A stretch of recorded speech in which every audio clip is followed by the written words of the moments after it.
अस्सलाम वालेकुम, this is Aizal Ahmed and welcome to horror discussions. Friends, आज मैं आप लोगों के साथ इमिटीविल हॉरर हाउस की रियल स्टोरी शेयर करने वाली हूँ और ये स्टोरी बहुत ही ज़्यादा हॉरर है, इसलिए इसको एंड तक ज़रूर सुनिएगा। लेकिन उससे पहले फ्रेंड्स, मेरी आप लोगों से रिक्वेस्ट है कि प्लीज़ मेरे चैनल को सब्सक्राइब करके मेरी वीडियोज़ को ज़्यादा से ज़्यादा लाइक एंड शेयर कीजिएगा। और अगर आप लोग भी अपनी कोई हॉरर स्टोरी मेरे साथ शेयर करना चाहते हैं तो आप लोग इस ईमेल पर शेयर कर सकते हैं।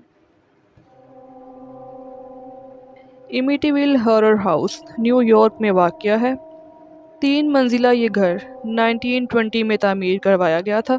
1960 में पहली बार ये घर जिस फैमिली को सेल किया गया था, इस फैमिली ने 5 साल इस घर में गुजारने के बाद दोबारा से 1965 में इस घर को सेल कर दिया और इस बार ये घर रॉन डिफ्यू ने ख़रीदा।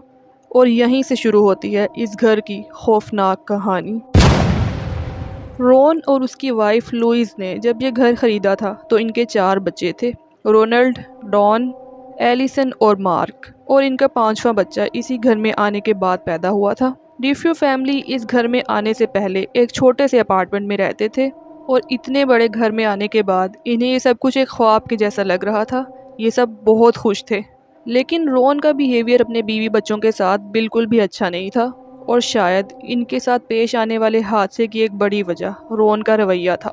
9 साल के बाद 13 नवंबर 1974 की एक सुबह 3:15 पर रॉन और लुइस के 23 साला बेटे रोनाल्ड ने 35 कैलिबर राइफल इस्तेमाल करके अपनी माँ बाप और अपने बहन भाइयों का कत्ल कर दिया। रोनाल्ड ने अपने माँ बाप को 2-2 जबकि अपने बहन भाइयों को 1-1 गोली मारी थी और इसके बाद रोनाल्ड भागकर एक बार में चला गया और वहां जाकर लोगों से कहने लगा कि मेरी मदद करो, किसी ने मेरे घर वालों का कत्ल कर दिया है। और इन्वेस्टिगेशन के दौरान रोनाल्ड ने पुलिस को बताया कि वो शाम 6 बजे घर आया था और दरवाज़ा अंदर से लॉक था और वो खिड़की से घर के अंदर दाखिल हुआ तो उसने देखा कि इसे घर वालों का किसी ने कत्ल कर दिया था। लेकिन फिर कुछ बातों की वजह से पुलिस को रोनाल्ड पर शक हुआ और पुलिस ने रोनाल्ड से सख्ती से इन्वेस्टिगेशन करना शुरू कर दी और जल्द ही रोनाल्ड ने अपने जुर्म का एतराफ़ कर लिया। रोनाल्ड ने पुलिस को बताया कि उसे अपने घर में कुछ आवाज़ें सुनाई देती थी जो उसे उसके घर वालों को कत्ल करने का कहती थी और इसी वजह से उसे अपने घर वालों को कत्ल कर दिया। और फिर रोनाल्ड को 25 साल कैद की सज़ा सुनाई गई।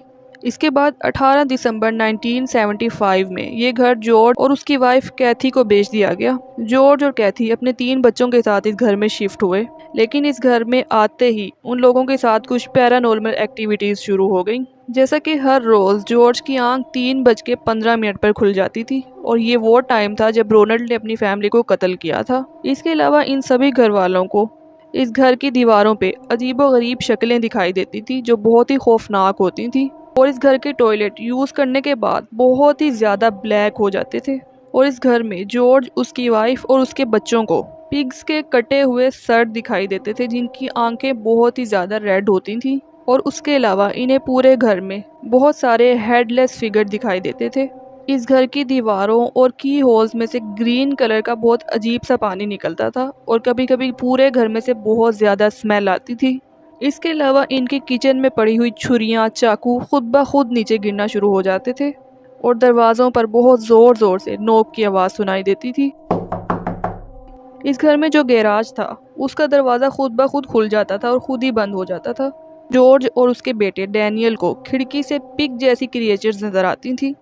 इन सब चीज़ों की वजह से जॉर्ज, उसकी वाइफ कैथी और इनके बच्चे बहुत ज़्यादा डर गए थे, तो उन्होंने फैसला किया कि इस घर को एक प्रीस्ट के ज़रिए ब्लेस करवाया जाएगा। और जब वो प्रीस्ट इस घर में आए तो उनको भी इस घर में बहुत अजीबोगरीब चीज़ें नज़र आई। और जब वो उस रूम में पहुंचे जिस रूम में रोनाल्ड ने अपनी पूरी फैमिली को कत्ल किया था, तो उन्हें वहाँ से बहुत ज़्यादा चीखने चिल्लाने की आवाज़ें आना शुरू हो गई जो उनसे कह रही थी कि यहाँ से चले जाओ। और फिर प्रीस्ट ने जॉर्ज और उसकी फैमिली को उस रूम में जाने से मना कर दिया था, उस रूम को बंद कर दिया था। और फिर 14 जनवरी 1976 की सुबह जॉर्ज और उसकी फैमिली अपना पूरा सामान उसी घर में छोड़कर वहाँ से भाग गए क्योंकि ये सब चीज़ें उनकी बर्दाश्त से बाहर हो गई थी। उन्होंने लोगों को अपने साथ होने वाली पैरानॉर्मल एक्टिविटीज़ के बारे में बताया, लेकिन ज़्यादातर लोगों ने उनकी बात पर यकीन नहीं किया। और फिर जॉर्ज और कैथी ने लाई डिटेक्टिव टेस्ट भी करवाया जिसमें ये दोनों पास हो गए। ये लोग इस घर में सिर्फ 28 दिन रहे थे और इस वाक़ये के बाद से ये घर इमिटीविल हॉरर हाउस के तौर पर मशहूर हो गया। 1977 में इस घर की स्टोरी पर एक बुक भी लिखी गई थी और 1979 में द इमिटिविल हॉरर हाउस के नाम से एक मूवी भी बनाई गई थी जो बहुत ही ज़्यादा फेमस भी हुई थी।